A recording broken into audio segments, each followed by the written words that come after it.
الحمد لله رب العالمين الذي بعث رسوله بالهدى ودين الحق ليظهره على الدين كله ولو كره المشركون. اللهم صل على محمد وعلى آل محمد كما صليت وباركت على إبراهيم وعلى آل إبراهيم إنك حميد مجيد. أما بعد فإن أصدق الحديث كتاب الله وخير السنن سنن محمد صلى الله عليه وسلم وشر الأمور محدثاتها وكل محدثة بدعة وكل بدعة ضلالة. يا أيها الذين آمنوا اتقوا الله حق تقاته ولا تموتن إلا وأنتم مسلمون. يا أيها الذين آمنوا اتقوا الله وقولوا قولا سديدا يصلح لكم أعمالكم ويغفر لكم ذنوبكم ومن يطع الله ورسوله فقد فاز فوزا عظيما. സത്യവിശ്വാസികളെ, വിശ്വാസികളെ, സൃഷ്ടാവും പരിപാലകനുമായ അള്ളാഹുവിന്റെ ആജ്ഞാനിർദ്ദേശങ്ങൾ സൂക്ഷിക്കണമെന്ന് ഓർമ്മപ്പെടുത്തുകയാണ്, ഉണർത്തുകയാണ്. അള്ളാഹുവിന്റെ ദീനിൽ അടിയുറച്ചു നിൽക്കുവാനും ഈമാനോടുകൂടി മരണത്തെ സ്വീകരിക്കുവാനും അവൻ നമ്മെ എല്ലാവരെയും അനുഗ്രഹിക്കുമാറാവട്ടെ.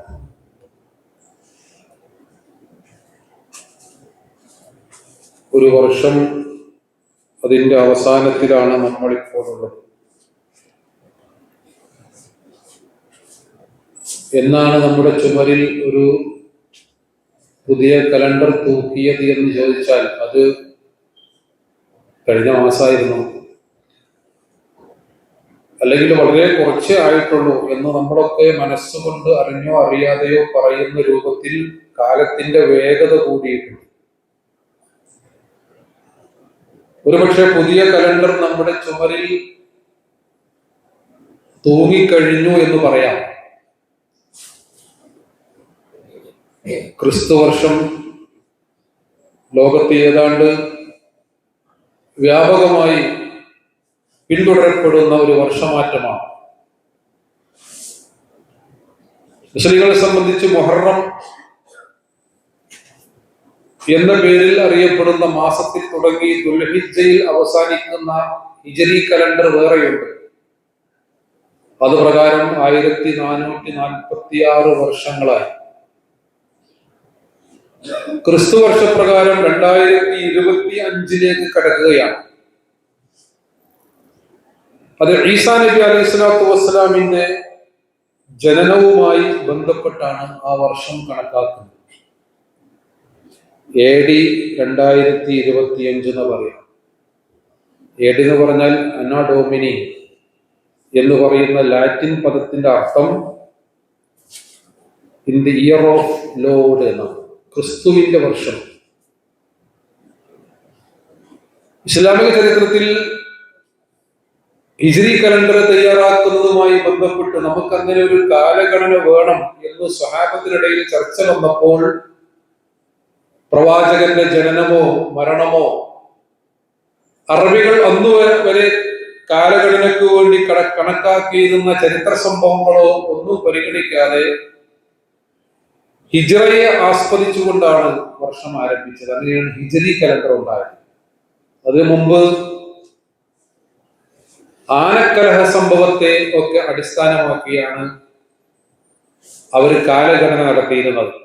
ഏതായിരുന്നാലും ക്രിസ്തു വർഷത്തിന്റെ മാറ്റമായിരുന്നാലും അത് നമ്മളെ സംബന്ധിച്ച് നമ്മുടെ ഔദ്യോഗിക ജീവിതത്തിലും സാമൂഹിക ജീവിതത്തിലൊക്കെ നമ്മൾ ഫോളോ ചെയ്യുന്ന ഒരു വർഷമാണ്. ഒരു പുനരാലോചനയുടെ സമയം കൂടിയാണ് എന്നർത്ഥം. ഒരു വർഷം കഴിഞ്ഞു എന്ന് പറഞ്ഞാൽ ഒരു വർഷം കൊഴിഞ്ഞു എന്നുകൂടി അതിന് അർത്ഥമാണ്. നമ്മൾ നമ്മുടെ മരണത്തോട് ഒരു വർഷം അടുത്തു എന്നതിന് അർത്ഥമുണ്ട്. കഴിഞ്ഞ ഒരു വർഷക്കാലം എന്റെ ജീവിതത്തിൽ എങ്ങനെയാണ് ഞാൻ ഉപയോഗപ്പെടുത്തിയത് എന്ന പുനരാലോചനക്ക് പ്രസക്തിയുണ്ട്. ഇമാം ഹുസൈൻ റളിയല്ലാഹു അൻഹുവിന്റെ ഒരു വചനമുണ്ട്, അദ്ദുനിയ സലാസ, ദുനിയാവ് എന്ന് പറഞ്ഞാൽ മൂന്ന് കാര്യങ്ങളാകുന്നു. ഒന്ന് ഇന്നലെ കഴിഞ്ഞു പോയതാണ്. മറ്റൊന്ന് ഇപ്പോൾ നമ്മൾ ജീവിക്കുന്ന ഈ ദിവസം, ഈ നിമിഷം, ഈ കാലമാണ്. അൽയൗം ഫലക് ഫഅമൽ ഫീഹി. ഇപ്പോൾ നീ ജീവിക്കുന്ന ഈ സമയമാണ് നിനക്കുള്ളത്, അതിൽ നീ പ്രവർത്തിക്കുക. ഫഅമൽ ഫീഹി, അതിൽ നീ അധ്വാനിക്കുക, അതിനെ നീ ഉപയോഗപ്പെടുത്തുക. കഴിഞ്ഞത് കഴിഞ്ഞു. കഴിഞ്ഞതിനെ കുറിച്ച് ആലോചിച്ച് വേവലാതിപ്പെട്ടത് കൊണ്ടോ ദുഃഖിച്ചിരുന്നത് കൊണ്ടോ കാര്യമില്ല. അത് തിരുത്താൻ കഴിയില്ല. കഴിഞ്ഞതെല്ലാം കഴിഞ്ഞു. മൂന്നാമത്തേത് വരാനിരിക്കുന്ന നാളെയാണ്. ലഅല്ലക തുദ്രിക്കു, അതൊരു പക്ഷെ നിനക്ക് കിട്ടിയേക്കാം, ഉറപ്പൊന്നുമില്ല. നാളെ എന്ന് പറയുന്നത് നമ്മുടെ ജീവിതത്തിൽ ഒരു യാഥാർത്ഥ്യമായി പുലരുമോ എന്ന് ഉറപ്പില്ല. അതുകൊണ്ട് കാലം ആരെയും കാത്തു നിൽക്കാതെ മുന്നോട്ട് പോയിക്കൊണ്ടിരിക്കുകയാണ്. ഇത് ലോകത്ത് ഏറ്റവും വില കൂടിയ വസ്തു ഏതെന്ന് ചോദിച്ചാൽ സമയമാണ്. ടൈം മാനേജ്മെന്റിനെ കുറിച്ചൊക്കെ നമ്മുടെ യുവതലമുറ പ്രത്യേകമായ ട്രെയിനിങ് പ്രോഗ്രാമുകളിൽ പങ്കെടുക്കുകയും സമയത്തെ എങ്ങനെ മാനേജ് ചെയ്യാനാണ്, സമയത്തെ എങ്ങനെ മാനേജ് ചെയ്യാം, പല പ്രോഗ്രാമിനെയും നമ്മൾ മാനേജ് ചെയ്യുന്നുണ്ട്. വിശുദ്ധ ഖുർആൻ എന്തിനാണ് ഈ ജീവിതം എന്നതിന് വളരെ കൃത്യമായ ഒരു നിർവചനം സൂറത്തുൽ മുൽക്കിലെ 2-ാമത്തെ ആയത്തിൽ പറയുന്നുണ്ട്. അത് നമ്മൾ ഈ സമയത്ത് ആലോചിക്കേണ്ടതാണ്. അല്ലദീ ഖലഖൽ മൗത വൽ ഹയാത, ജീവിതത്തെയും മരണത്തെയും അല്ലാഹു സൃഷ്ടിച്ചിരിക്കുന്നത്, ജീവിതവും മരണവും അല്ലാഹു ഏർപ്പെടുത്തിയിരിക്കുന്നത് ലിയബ്ലുവക്കും അയ്യുക്കും അഹ്സനു അമല, നിങ്ങളിൽ ആരാണ് ഈ കിട്ടിയ ജീവിതം ഉപയോഗപ്പെടുത്തിക്കൊണ്ട് അഹ്സനായ അമലുകൾ ചെയ്യുന്നത് എന്ന് പരീക്ഷിക്കാൻ വേണ്ടിയാകുന്നതാണ്. ആരാണ് പ്രവർത്തിക്കുന്നത് എന്ന് നോക്കാനും നല്ല പറഞ്ഞത്. നല്ല പ്രവർത്തനങ്ങൾ, അഹ്സനായ അമൽ എന്ന് പറഞ്ഞാൽ ഏറ്റവും നല്ല വർക്ക് ആരാണ് ചെയ്യുന്നത്, ആ നല്ല പ്രവർത്തനം എന്താണ് എന്ന് 23 വർഷക്കാലം കൊണ്ട് ഹബീബായ റസൂൽ കരീം സല്ലല്ലാഹു അലൈഹി വസല്ലം കാണിച്ചത്. പ്രവാചകൻ പഠിപ്പിച്ച ഒരു ഡിക്ഷണറി ഉണ്ട്, പ്രവാചകൻ പഠിപ്പിച്ച ഒരു ജീവിതമുണ്ട്, പ്രവാചകൻ കാണിച്ചു തന്ന ഒരു ജീവിത മാതൃകയുണ്ട്. അതാണ് അഹ്സനായ ജീവിതം എന്ന് പറയുന്നത്. ലഖദ് കാന ലക്കും ഫി റസൂലില്ലാഹി ഉസ്വത്തുൻ ഹസന. ആ പ്രവാചകൻ നിങ്ങൾക്ക് ഉത്തമമായ മാതൃക ഉണ്ടെന്ന് പറഞ്ഞാൽ വിദ്യാർത്ഥിക്കുണ്ട്, അധ്യാപകനുണ്ട്, ഒരു മരുമകൻ എന്നുള്ള നിലയിൽ, അമ്മോഷൻ എന്നുള്ള നിലയിൽ, കൂട്ടുകാരൻ എന്നുള്ള നിലയിൽ, അയൽവാസി എന്ന നിലയിൽ, ഒരു വെല്ലിപ്പ എന്ന നിലയിൽ. ഹസൻ ഹുസൈൻ റളിയല്ലാഹു അൻഹും, അവർക്ക് റസൂലുള്ളാഹി സ്വല്ലല്ലാഹു അലൈഹി വസല്ലം നല്ല വെല്ലിപ്പയാണ്. ആയിഷ റളിയല്ലാഹു അൻഹയുടെയും ഖദീജ ബീവിയുടെയും ഒക്കെ അടുത്ത് പ്രവാചകൻ നല്ല ഭർത്താവാണ്. ഫാത്തിമ റളിയല്ലാഹു അൻഹയുടെ അടുക്കൽ പ്രവാചകൻ നല്ല പിതാവാണ്. അലിയുടെയും ഉസ്മാന്റെയും ഒക്കെ അടുക്കൽ പ്രവാചകൻ നല്ല അമ്മോശനാണ്. പടക്കളത്തിൽ പടനായകനാണ്, മിമ്പറിൽ ഖതീബാണ്, ഇമാമാണ്. അങ്ങനെ എല്ലാ അർത്ഥത്തിലും അഹ്സനായ ജീവിതം എന്താകുന്നു, അഹ്സനായ പ്രവർത്തനങ്ങൾ ഏതാകുന്നു എന്ന് റസൂലുള്ളാഹ് അത് പ്രാക്ടിക്കലായി കാണിച്ചത്. ഇസ്ലാം എന്ന് പറഞ്ഞാൽ ഒരു ഉട്ടോപ്യൻ ആദർശമല്ല, സാങ്കല്പിക ലോകത്തുള്ള അപ്രായോഗികമായ ഒരു ആദർശമല്ല. അത് 100% പ്രായോഗികമാണ് എന്ന് 23 വർഷക്കാലം കൊണ്ട് നബി കരീം സല്ലല്ലാഹു അലൈഹി വസല്ലം കാണിച്ചത്. അതിലുണ്ട് എന്താണ് അഹ്സനായ അമല് എന്ന്. 63-ാമത്തെ വയസ്സിൽ നബി കരീം സല്ലല്ലാഹു അലൈഹി വസല്ലം വഫാത്തായി എന്ന് പറഞ്ഞാൽ പ്രവാചകത്വം കഴിഞ്ഞ് 23 കൊല്ലാണ് ജീവിക്കാൻ പറ്റിയത്. ഇസ്ലാമിന്റെ നേർസാക്ഷിയായി പ്രവാചക തിരുമേനി സല്ലല്ലാഹു അലൈഹി വസല്ലം 23 കൊല്ലം ജീവിച്ചു. നമുക്ക് എത്ര കിട്ടുമെന്നറിയില്ല. എന്റെ ഉമ്മത്തിന്റെ ആയുസ് 60-നും 70-നും ഇടയിലാണ് എന്ന് നബി പറഞ്ഞിട്ടുണ്ട്.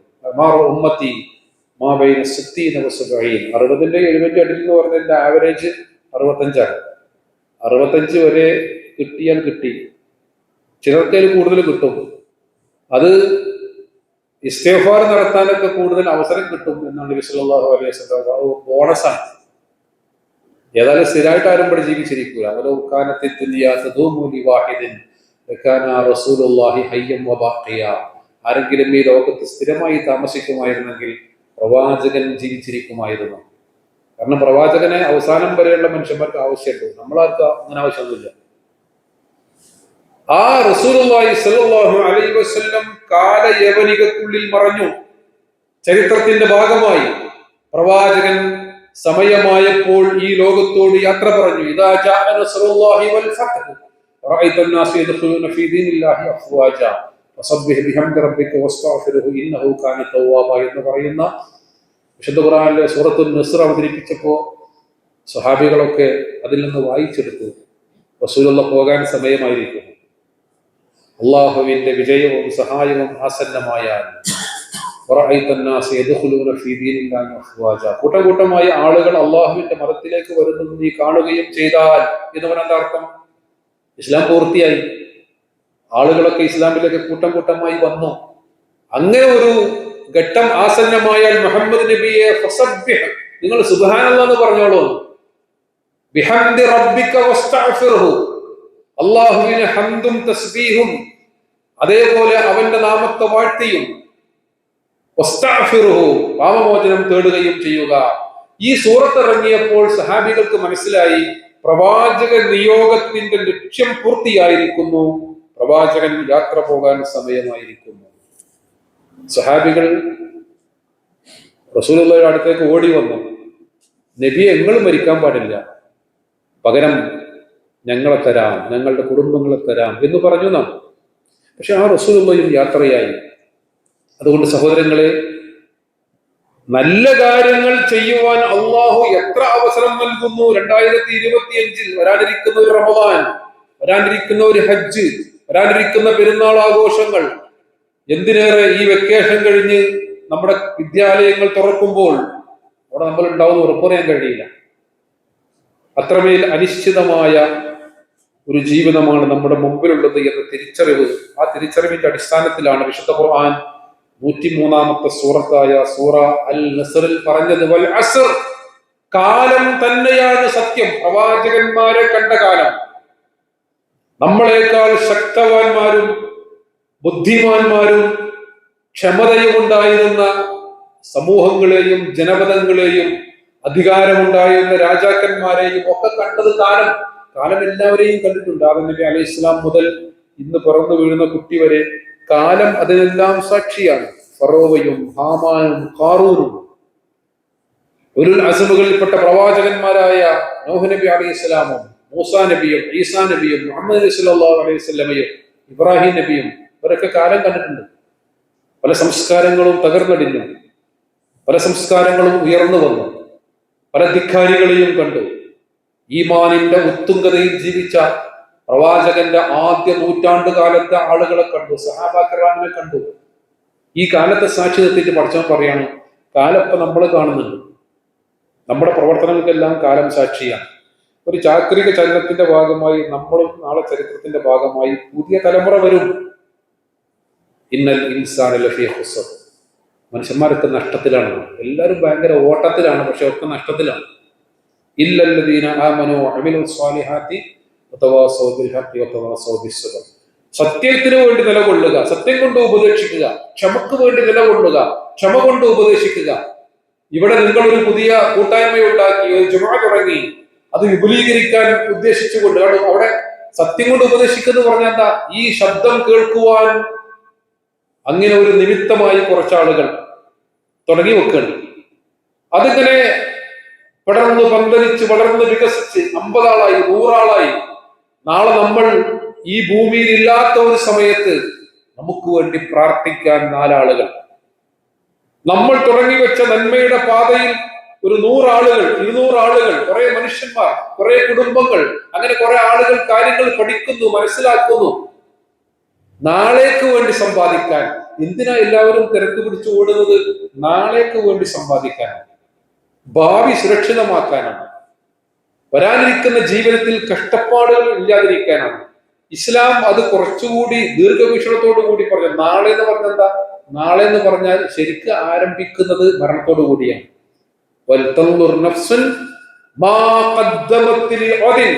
നാളേക്ക് വേണ്ടി എന്തുണ്ട് എന്ന് എല്ലാവരും ആലോചിച്ചു കൊണ്ടിട്ടെന്ന് പറഞ്ഞാൽ ബാങ്ക് ബാലൻസ് ഉണ്ട്, ATM കാർഡ് ഉണ്ട്, അലമാരയിലെ ആധാരക്കെട്ടുകളുണ്ട്, ബിൽഡിങ്ങിന്റെ വരുമാനം കിട്ടാനുണ്ട്, എനിക്ക് ഇത്ര ശമ്പളമുണ്ട്. അതല്ല ഖുർആൻ പറഞ്ഞ നാളെ. അതൊക്കെ ഒരു വിശ്വാസിക്ക് ആവശ്യം.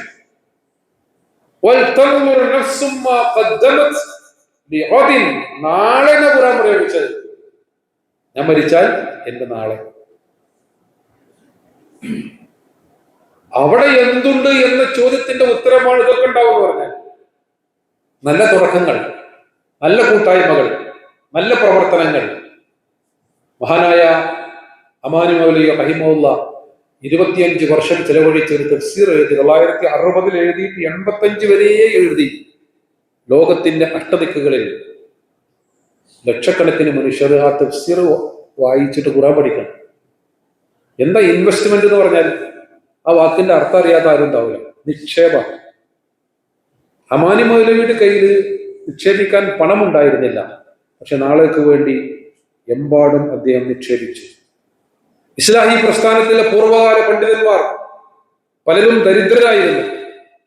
അവരെല്ലാം എന്താ നിക്ഷേപിച്ചത്? സമയം കൊടുത്തു, വിജ്ഞാനം കൊടുത്തു, ചിന്താശേഷി കൊടുത്തു, എഴുതുവാനും സംസാരിക്കുവാനുള്ള കഴിവ് കൊടുത്തു. എന്താണോ കൊടുക്കാനുള്ളത് അത് കൊടുക്കുന്നത്. സഹോദരങ്ങളെ, സ്വാഭാവികമായ ജീവിതത്തിന്റെ കുത്തൊഴുക്കിൽ ഇങ്ങനെ പോകുമ്പോ സൂറ അസ്റിൽ 4 ആയത്തുകളേ ഉള്ളൂ. വൽ അസ്ർ ഇന്നൽ ഇൻസാന ലഫീ ഖുസ്ർ ഇല്ലല്ലദീന ആമനൂ വഅമിലുസ് സ്വാലിഹാത്തി വതവാസൗ ബിൽ ഹഖ് വതവാസൗ ബിസ്സബ്ർ. ഈ 4 ആയത്തുകളിൽ വിശുദ്ധ ഖുർആൻ നമ്മുടെ മുമ്പിൽ വെക്കുന്ന ജീവിതത്തിന്റെ വലിയൊരു ഫിലോസഫി ഉണ്ട്. ആ ഫിലോസഫിയെ കുറിച്ചാണ് നമ്മൾ ഈ വർഷാരംഭത്തിൽ, ഒരു പുതിയ വർഷം തുടങ്ങുമ്പോൾ ഏറ്റവും കൂടുതൽ ആലോചിക്കേണ്ടത്. റസൂലുള്ളാഹി സ്വല്ലല്ലാഹു അലൈഹി വസല്ലം അതിനെക്കുറിച്ച് നിരവധി ഹദീസുകൾ നമുക്ക് വിശദീകരിച്ചു തന്നു. ഒരു അറബി സുഹൃത്ത് ധാരാളം ആളുകളെ മറവ് ചെയ്ത ഒരു ശ്മശാനത്തിലേക്ക് നമ്മളെ കൂട്ടിക്കൊണ്ടുപോകുന്ന ഒരു വീഡിയോ ഉണ്ടായിരുന്നു പണ്ട് സോഷ്യൽ മീഡിയയിൽ. അവിടെ ഇങ്ങനെ കുഴിച്ചു വെച്ച ഒരുപാട് കബറുകളിൽ ഒരു കബറിൽ ഇറങ്ങിയിട്ട് അദ്ദേഹം പറയാണ്, യാ ഇഖ്വാൻ ഹാദാ സുന്ദൂഖുൽ അമൽ. എന്റെ സഹോദരങ്ങളെ, ഇതാകുന്നു കർമ്മങ്ങളുടെ ഭണ്ഡാരം, പെട്ടി. നമ്മുടെ പല അലമാരകള്, പല സേഫുകള്, പല പെട്ടികൾ നമ്മുടെ കയ്യിലുണ്ട്. കർമ്മങ്ങൾ നിറച്ചു വെക്കാനുള്ള പെട്ടി ഇതാണ്. എന്നിട്ട് ആ കബറിന്ന് മുകളിൽ കയറിയിട്ട് അദ്ദേഹം ഇങ്ങനെ ചൂണ്ടിക്കാണിച്ചിട്ട് പറയുന്നത്, ആയിരക്കണക്കിന് കബറുകളുണ്ട്. ഈ കിടക്കുന്നത് ആരാന്നറിയോ? ഈ സമൂഹത്തിൽ വിദ്യാഭ്യാസ യോഗ്യതയുണ്ടായിരുന്ന, ഉന്നതമായ പദവികളിൽ ഇരുന്നിരുന്ന, തറവാട്ടുകാരായിരുന്ന, രാഷ്ട്രീയ രംഗത്തും പൊതുരംഗത്തും ഒക്കെ വലിയ സ്വാധീനമുണ്ടായിരുന്ന, അധികാരമുണ്ടായിരുന്ന മനുഷ്യരിൽ വ്യത്യസ്ത രൂപത്തിലുള്ള ആളുകളാണ് ഈ കിടക്കുന്നത്. എല്ലാവരും ഒരേ മാതിരിയാണ്. എല്ലാവരും അവരുടെ കർമ്മങ്ങളുമായിട്ട് ആ കബറിന് താഴെ കിടക്കുകയാണ്. അപ്പൊ സുന്ദൂഖുൽ അമൽ എന്ന് പറഞ്ഞാൽ ആ പെട്ടിയിലേക്ക്, ആ കർമ്മങ്ങളുടെ പെട്ടിയിലേക്ക് നമ്മൾ എന്ത് സമ്പാദിക്കുന്നു? വിശ്വാസിയെ സംബന്ധിച്ച് എമ്പാടും അവസരങ്ങളുണ്ട്.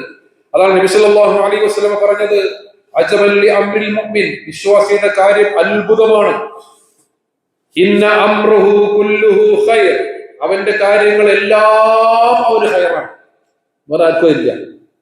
എല്ലാം ഖൈർ എന്ന് പറഞ്ഞാൽ ഇൻ അസാബതുഹു സറാഅ ശകറ, അവന് എന്തെങ്കിലുമൊക്കെ നല്ല കാര്യങ്ങൾ ഉണ്ടായാൽ, അവൻ എന്തെങ്കിലുമൊക്കെ നല്ല അള്ളാഹുവിൽ നിന്നുള്ള അനുഗ്രഹങ്ങൾ ഉണ്ടായാൽ അവൻ അള്ളാഹുവിനോട് നന്ദി കാണിക്കും. അൽഹംദുലില്ലാഹ്. ഒരു ഗ്ലാസ് വെള്ളം കിട്ടിയാൽ, ജീവിതത്തിൽ എന്തെങ്കിലും നേട്ടം ഉണ്ടായാൽ അൽഹംദുലില്ലാഹ് ശുക്ർ കാണിക്കും. അങ്ങനെ അതവന് ഖൈറായി മാറും. ഇനി ജീവിതത്തിൽ എന്തെങ്കിലുമൊക്കെ പ്രയാസമുണ്ടായി, ഒരു രോഗം, സാമ്പത്തികമായ പരാധീനത, വിചാരിച്ച കാര്യങ്ങൾ നടക്കാതെ വരിക, ജനങ്ങളിൽ നിന്ന് ഉപദ്രവം ഉണ്ടാവുക, അപ്പൊ എന്താ ചെയ്യുക? സ്വബറ, അപ്പോൾ അവൻ ക്ഷമിക്കും. ഫകാന ഖൈറൻ ലഹു, അതും അവന് ഖൈറായി മാറും. ജീവിതത്തിൽ എങ്ങനെ നോക്കിയാലും ഖൈർ അതാണ്.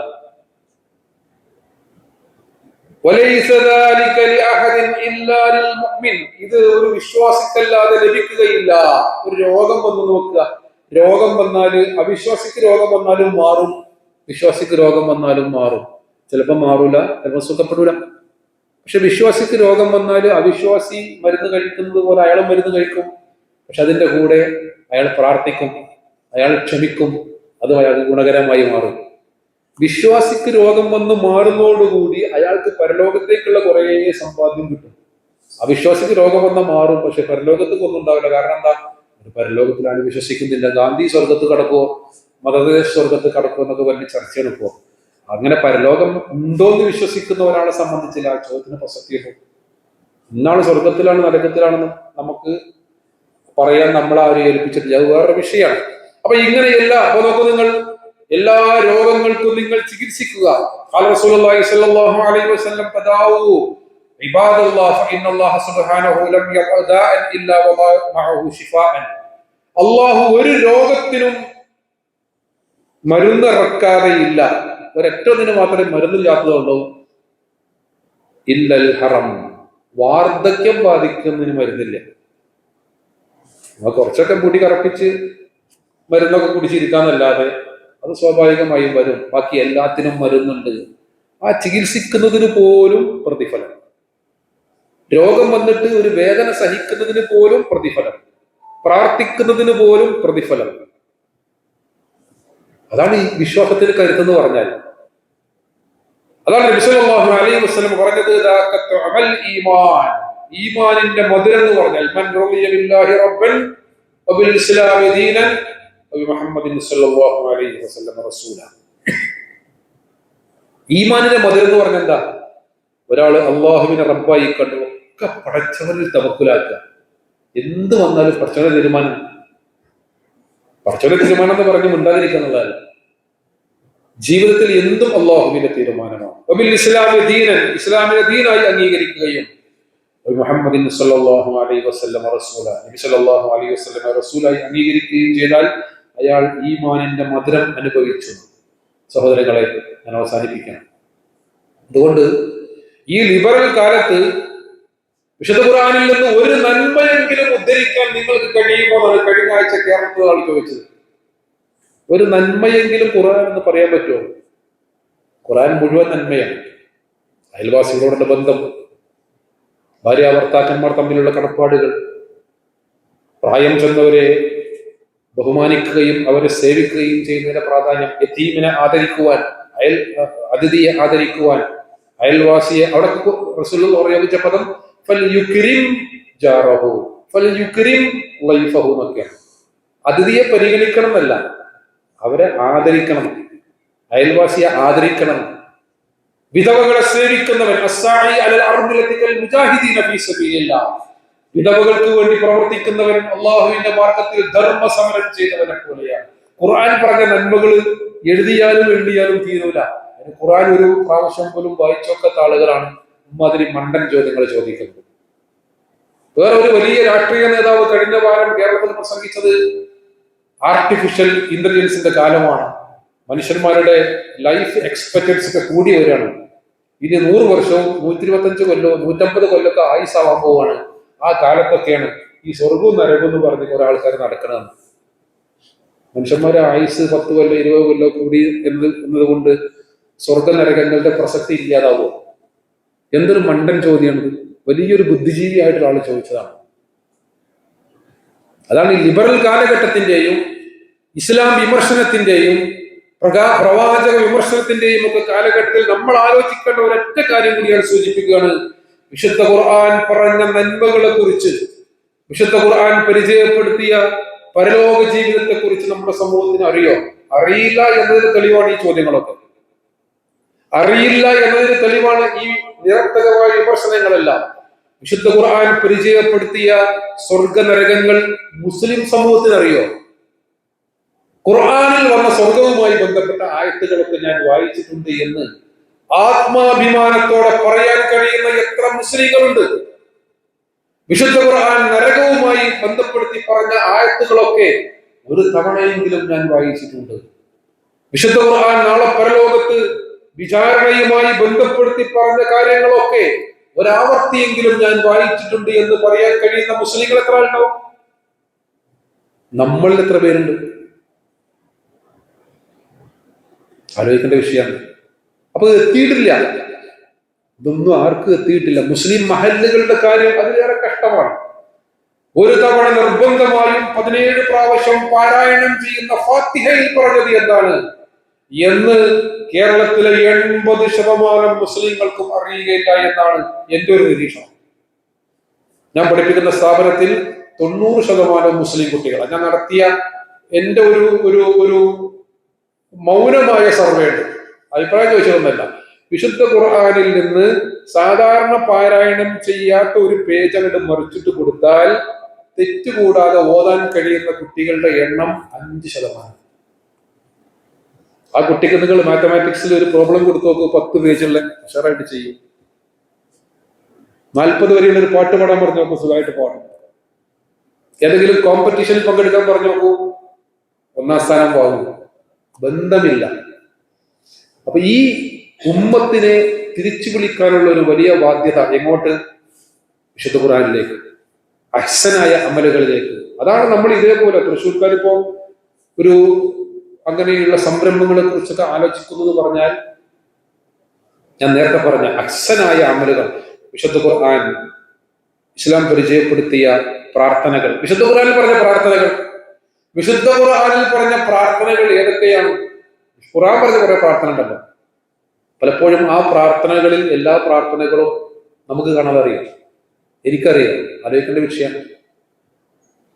അതേപോലെ തന്നെ വിശുദ്ധ ഇസ്ലാം പരിചയപ്പെടുത്തിയ ജീവിത ലക്ഷ്യം, വിശുദ്ധ ഇസ്ലാമിന്റെ കൃത്യമായ ചരിത്രം, ഇതൊക്കെ നമുക്ക് നമ്മുടെ സമൂഹത്തിന് എത്രമാത്രം അറിയും? ഇല്ല. അപ്പൊ അതുകൊണ്ട് ഈ മേഖലയിൽ അത്തരം കാര്യങ്ങളെ കുറിച്ചൊക്കെ ചിന്തിക്കുന്ന ആളുകൾ എന്നുള്ള നിലയിൽ ഒരു പുതിയ വർഷം വന്നാലും ഒരു വർഷം കഴിഞ്ഞു പോയാലും പോകുന്ന പോക്കുന്നതിലപ്പുറം വ്യത്യസ്തമായി എന്ത് ചെയ്യാൻ കഴിയും? പ്രസിദ്ധനായ ട്രെയിനർ ഷിർക്കാർ അദ്ദേഹത്തിന്റെ യു ക്യാൻ വിൻ എന്ന് പറയുന്ന പുസ്തകത്തിന്റെ പുറംചട്ടയിൽ എഴുതി വെച്ചത്, വിന്നേഴ്സായ ആളുകൾ ആരാണ്? അവര് കുറെ പുതിയ കാര്യങ്ങൾ ചെയ്യുന്ന ആളുകളല്ല. They do things differently. Winners do not do different things. They do things differently. കുറെ കാര്യങ്ങൾ ചെയ്യുന്ന ആളുകളല്ല അവർ, ചെയ്യുന്ന കാര്യങ്ങൾ വ്യത്യസ്തമായി ചെയ്യണം. എല്ലാവരും ചെയ്യും. എല്ലാവരും ബേക്കറിയും ജ്യൂസ് കടയും തുടങ്ങുമ്പോൾ തുടങ്ങുന്നുള്ളത്, എല്ലാവരും ടെർഫ് കൊണ്ട് തുടങ്ങുമ്പോൾ തുടങ്ങുന്നുള്ളതല്ല.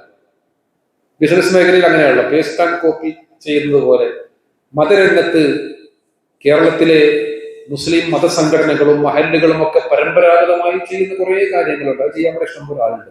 വ്യത്യസ്തമായി എന്ത് ചെയ്യാൻ കഴിയും എന്ന് ആലോചിക്കുന്ന ഒരു കൂട്ടായ്മയോടെ ഉണ്ടെന്ന് മനസ്സിലാക്കുകയാണ്. അല്ലാഹു സുബ്ഹാനഹു വ തആല നമുക്കതിനുള്ള തൗഫീഖ് നൽകി അനുഗ്രഹിക്കുമാറാകട്ടെ.